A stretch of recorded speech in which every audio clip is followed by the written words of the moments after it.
What's going on, YouTube? This is Mag Dog TV coming back with another one. Deion Sanders Jr. just revealed something very interesting about Shedeur Sanders NIL. We also have analyst Rich speaking out about something that's very intriguing when Coach Monkien answered a question about Deshaun versus Shedeur Sanders. Skip Bayless said they're wasting Shedeur's time with this quarterback battle. We're going to talk about all that in this video, so let's get to it. While the NFL was busy painting Shedeur Sanders as arrogant, he was quietly writing checks for his teammates. Think about that for a second. The same kid the media spent months calling selfish, brash, too entitled for the league, that same kid was reaching into his own pocket, using his real NIL money, legitimate brand deal money, and giving it away so his Colorado teammates could eat. No cameras, no press release, no clout. Just a young man doing something most grown adults in professional sports would never even consider. And somehow, nobody talked about it. Until now. Sanders' brother speaking out, revealing something that's very intriguing about Shedeur Sanders, NIL, along with Travis Hunter. What they actually did definitely speaks volumes as far as their character. Shout out to Mr. Oregon's podcast. I will have a link in the description. Imagine that, because like I said, I watched all y'all stuff, so I'm seeing, how them boys pulling up, and this ain't even the biggest schools. So I can imagine with the Alabamas and the Miamis with them. I'm watching y'all and seeing, even though Shedeur was a legend. There are certain names in American sports that carry weight before the person even steps on the field. Sanders is one of them. Shedeur Sanders didn't choose that last name. He was born into it. And from the moment he picked up a football, the world had already decided what his story was going to be.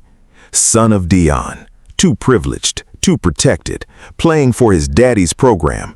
The narrative was set long before he threw his first college snap. But here's what people keep forgetting. Shedeur Sanders put up numbers at Colorado that most quarterbacks in Power 5 history never touched, behind a broken offensive line, against defenses that were game planning specifically for him every single week. And he still showed up. He still delivered. That kind of production doesn't happen by accident. That kind of production doesn't happen if you're soft. The 2025 NFL Draft should have been a celebration. Years of work, years of sacrifice, and when draft night came, it turned into something else entirely. Teams passed, then passed again, then kept passing.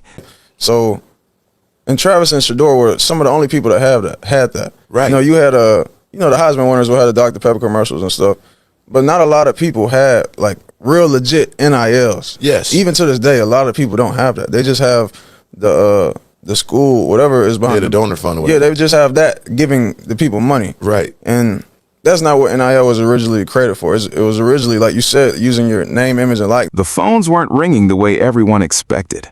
And the media, they were ready. They had their takes loaded. They had their narratives polished. The story became less about his arm and more about his attitude, less about his stats and more about his last name. They were reports, anonymous ones, vague ones, the kind that are impossible to disprove because nobody puts their name behind them. Teams had concerns. About what exactly? Nobody could quite say, but the seed was planted and the internet watered it daily.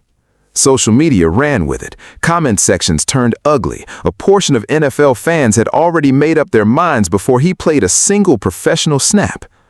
And through all of it, Shedeur said almost nothing publicly. That restraint, that's not arrogance. That's discipline. Cleveland took him, and immediately the comparison started. Deshaun Watson, that's the elephant in every room in Berea, Ohio. A quarterback who was once considered elite, a player the Browns mortgaged their entire future on, the most fully guaranteed contract in NFL history at the time. And since leaving Houston, injuries, controversy, disappointment, a franchise that has been living with that decision every single day. Now they have Shedeur, young, hungry, unproven at this level, but absolutely electric when healthy and supported. I've been saying from this chair, this is Deshaun Watson's gig. I mean, they put so much money and treasure and blood, sweat, and tears into hoping for the best from him and for him, and haven't really received very much, that they got one more year left of finding out what he's got. They're gonna use that. Unless Shedeur just keeps on blowing up. And he had nothing but glowing things to say about Shedeur Sanders. I shouldn't say so. And the question the entire league is asking right now, who starts? Skip Bayless, never one to hold back, came out and said it plainly. The quarterback competition in Cleveland is a waste of Shedeur's time, his exact energy. Why are we even doing this? The kid showed enough last season to prove the job should be his. Meanwhile, Watson hasn't given Cleveland a single meaningful reason to believe in him since he walked through their doors. 62% of fans polled disagreed with Skip, siding with Watson getting the first shot. 62%. That number says a lot about how complicated this situation is, and about how much work Shedeur still has to do to win over the average NFL fan. Here's where it gets real. Deion Sanders Jr., Shedeur's own brother, went on a podcast recently and pulled the curtain back just a little, and what he revealed reframes everything you thought you knew about who Shedeur Sanders actually is. During their time at Colorado, Shedeur and Travis Hunter, two of the biggest NIL names in college football history, had legitimate brand deals, real ones, Celsius, Nike, Gatorade, the kind of deals most college athletes only dream about. And they used that money to help fund other players' NIL at Colorado. Not a little, consistently, quietly, without making it a story. Think about the character it takes to do that at 21 years old, when most people that age are figuring out what to spend their first real check on. This young man was subsidizing his teammates' income. He was building a team culture with his own bank account. Meanwhile, the NFL narrative machine was calling him selfish. That disconnect should make you angry, because it means the story the public was sold was never the real one. So why was the real story never told? Set aside everything off the field for a moment. Let's just talk football. Coach Kevin Monkien, first year as a head coach in Cleveland, held a press conference recently, and something interesting happened. A reporter asked him a question specifically about Deshaun Watson, and before long, Monkien had naturally, organically shifted the conversation towards Shedeur Sanders. Not forced, not deflecting, just the conversation went there on its own. He talked about Shedeur's progression in reading defenses, his improved ability to get the ball out quickly, his understanding of offensive concepts at a level that genuinely impressed the coaching staff. He described watching him improve as exciting, said his athleticism was a weapon, called it one of his superpowers. A head coach who came in publicly committed to giving Watson every opportunity to reclaim his job, and he's sitting in a press conference glowing about the backup. Analyst Rich caught that immediately. When a coach answers a question about one quarterback and ends up talking about another one, that's not an accident.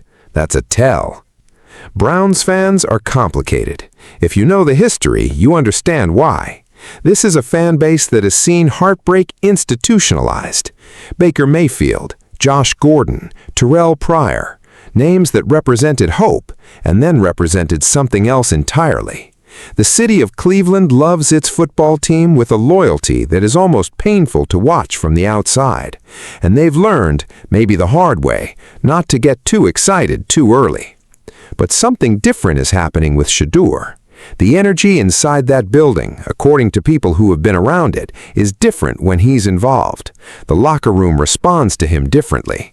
If there was a secret vote today among Cleveland Browns players on who should be their starting quarterback, most people close to the team believe they already know how that vote goes. That means something. Players know. Players always know. If you've watched this far, you already know this story isn't really about a quarterback competition. Coach Monken's first year. Shedeur's first real full season as a legitimate NFL starter. That combination has a storyline that writes itself. And if it works, if the protection holds, if the scheme fits, if Shedeur gets a real clean opportunity, this could be one of the most compelling team arcs in the entire NFL this season.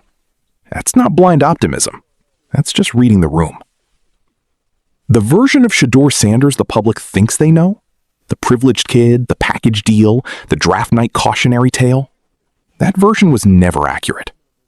The real version is a young man who gave his money away quietly, who took hits behind bad lines and kept competing, who walked into Cleveland without fanfare and started earning respect the only way that actually matters, through the work.